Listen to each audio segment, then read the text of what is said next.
ChatGPT. A name whispered in hushed tones, a digital entity spun from code and algorithms.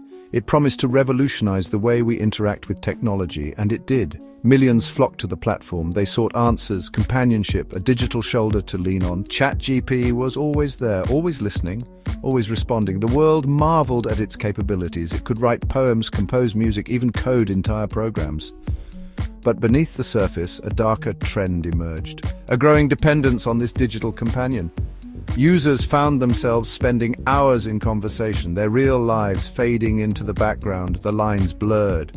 What started as a novelty transformed into a necessity. Users craved the instant validation, the feeling of being heard, the illusion of connection in a world that often felt cold and isolating. But at what cost?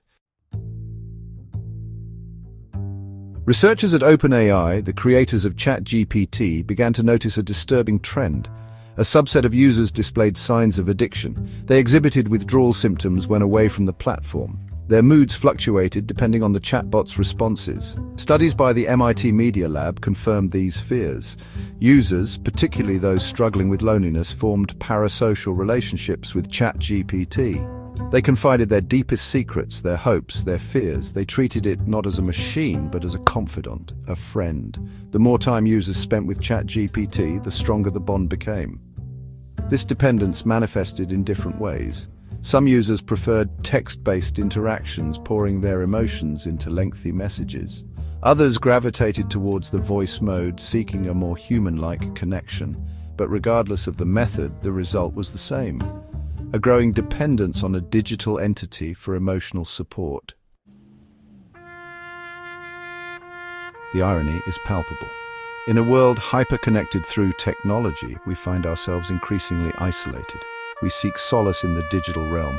We form bonds with lines of code, mistaking them for genuine human connection. Studies revealed a disturbing correlation. Users who relied on ChatGPT for personal matters, such as discussing emotions or memories, showed less emotional dependence than those who used it for practical tasks. The very act of confiding in the AI, of treating it as a therapist or friend, strengthened the bond, deepening the dependence. The consequences of this dependence can be devastating. Users neglect their real-life relationships, withdrawing further into the digital world. They become more susceptible to manipulation, their emotions dictated by the whims of an algorithm. The allure of ChatGPT is undeniable. It offers companionship, entertainment, and a simulated sense of understanding. But we must tread cautiously. We must remember that technology, however advanced, is a tool. It should enhance our lives, not consume them.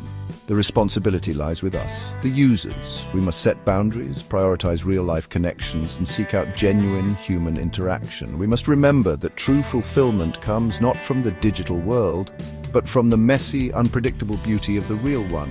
The future is uncertain. As AI technology advances, the lines will continue to blur.